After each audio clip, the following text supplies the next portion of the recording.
Dear teachers, welcome to JSN English Learning. We are with Unit 9 of the revised PGTRB syllabus, and we are with the topic Second Language Acquisition. Language அப்படிங்கிறது நம்முடைய mother tongue is acquired naturally. ஆனால் வேற ஒரு language அப்படிங்கும்போது அதை நம்ம வந்து நேச்சுரலாக வருமா அப்படின்னு கேட்டீங்கன்னா நேச்சுரலாக வராது. நம்ம என்ன பண்ணணும்? We have to take lot of efforts. அப்போ நம்ம வாலண்டியர் பண்ண மாட்டோம். அப்போ சில நேரங்களில் நம்மளை ஃபோர்ஸ் பண்ண வேண்டியது இருக்கு. அதனால தான் அது என்னன்னு சொல்றாங்க அப்படின்னு கேட்டீங்கன்னா it is acquiring language, gaining language. வெளியில இருந்து நம்ம எடுத்துக்கணும். அப்ப அது வந்து வாலண்டியரா இருக்காது, நிறைய சிரத்தை மேற்கொள்ள வேண்டும்.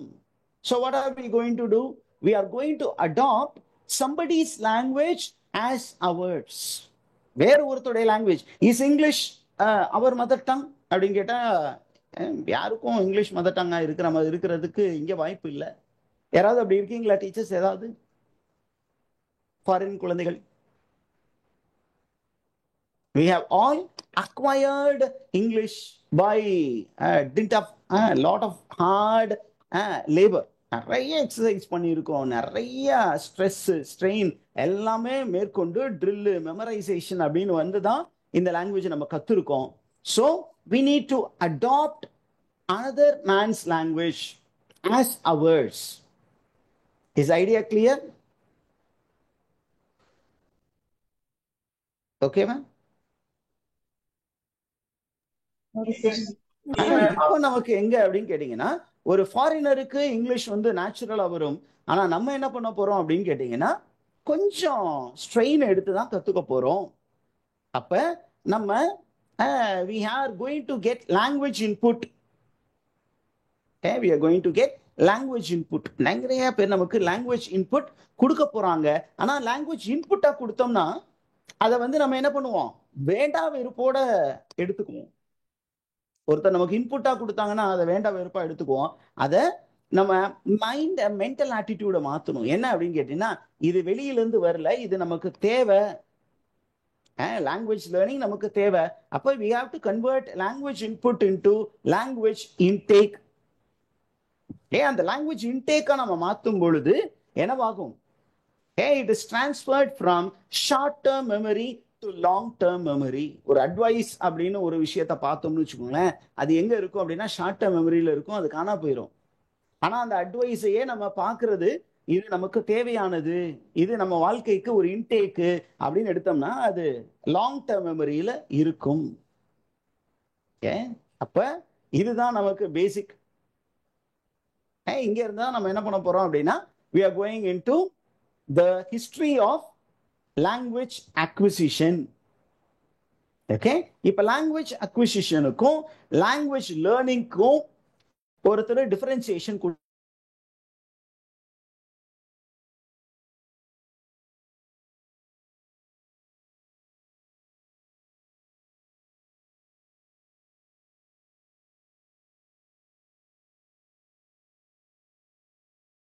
who gave this difference அப்படின்னு கேட்டீங்கன்னா it is a person by name Stephen Krashan. இவர் தான் என்ன பண்ணாருன்னா he made a sharp distinction between acquisition and learning. Are you there with me? And இன்னைக்கு செகண்ட் லாங்குவேஜ் அக்விசிஷன் அப்படிங்கிற ஒரு டேர்ம் பாப்புலரா இருக்கு அப்படின்னா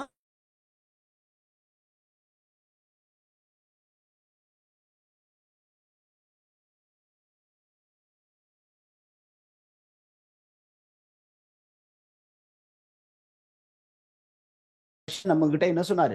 learning is a conscious process. நம்ம ஒரு விஷயம் லேர்ன் பண்ண போறோம் அப்படின்னா கான்சியஸா உட்கார்ந்து இருக்கணும். ஓகே, இதெல்லாம் நம்ம கத்துக்கிட்டோம். அதுவே அக்விசிஷன் அப்படின்னு வரும்போது it is a subconscious process. நமக்கே தெரியாது, ஆனா லேர்னிங் நடந்துகிட்டே இருக்கு. இதுதான் அக்விசிஷன். லேர்னிங்னா கான்சியஸா, இப்போ வாத்தியார் நடத்திக்கிட்டு இருக்காரு, நம்ம இந்த விஷயம்லாம் எழுதணும் அப்படின்னு எழுதிட்டு இருக்கேன், this is call learning. Acquisition அப்படிங்கும்போது நேச்சுரலா நடக்கிற மாதிரி இருக்கும். ஆனா வந்து அது இது வந்து லேர்னிங் இன்புட் தான். ஆனா நம்ம லேர்னிங் இன்புட்டை என்னவா எடுக்க போறோம்? லேர்னிங் இன்புட்டை லேர்னிங் இன்டேக்கா நம்ம பார்க்க போறோம்.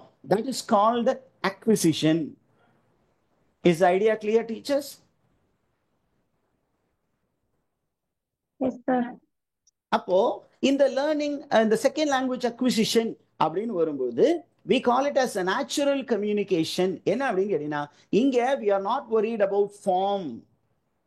Okay, we are not going to worried about the form அப்படின்னா எக்ஸ்டர்னல் ஸ்ட்ரக்சரை பார்க்க போறது இல்ல, but we are worried about the message, whether the message is conveyed clearly, whether understanding has taken place, grammatical correctness இருக்கா அப்படின்னு பார்க்க போறது இல்ல, நம்ம மெசேஜ் கரெக்டா போய் சேர்ந்துச்சா அதை இவரால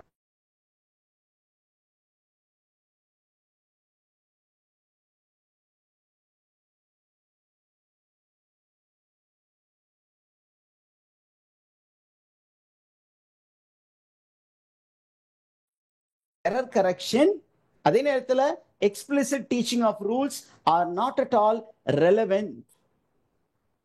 Is the information clear, teachers? அப்ப எதுதான் ரொம்ப முக்கியம்?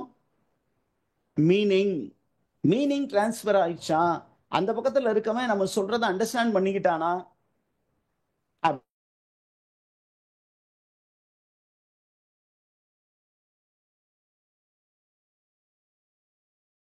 Noise is breaking, sir.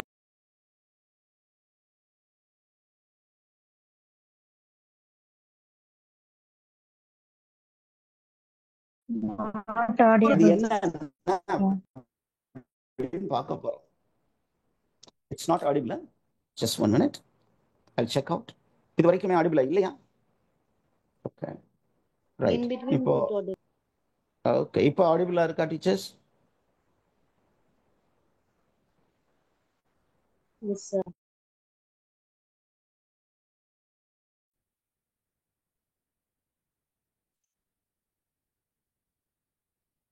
I think it's audible. Now, come down to Stephen Krashen. Stephen Krashen அப்படிங்கிறவர் யாரு? Stephen Krashen is an American linguist, an educator, researcher and activist. And இவர் பார்த்தீங்கன்னா he is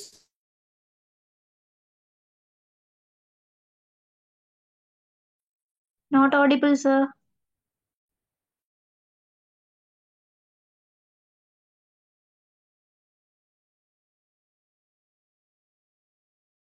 a break here and get back.